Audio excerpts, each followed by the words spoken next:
हथियार में तो सही है।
अरे हमनी के तो हथियार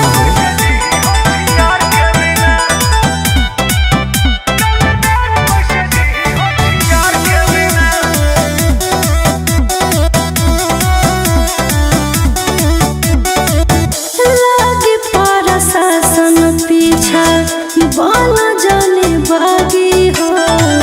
1 इंच के पीतल टुनटुन आयो सुदी है दागी हो।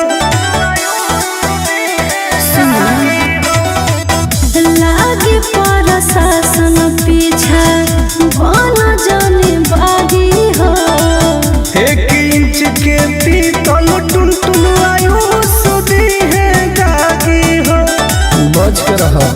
बिना गले सबक मिले न तिहार के बिना। जैसे लड़की नहीं जियल सिंगार के बिना। रंगदार कैसे जी हथियार के बिना। खानदानी रंगदार हो रे।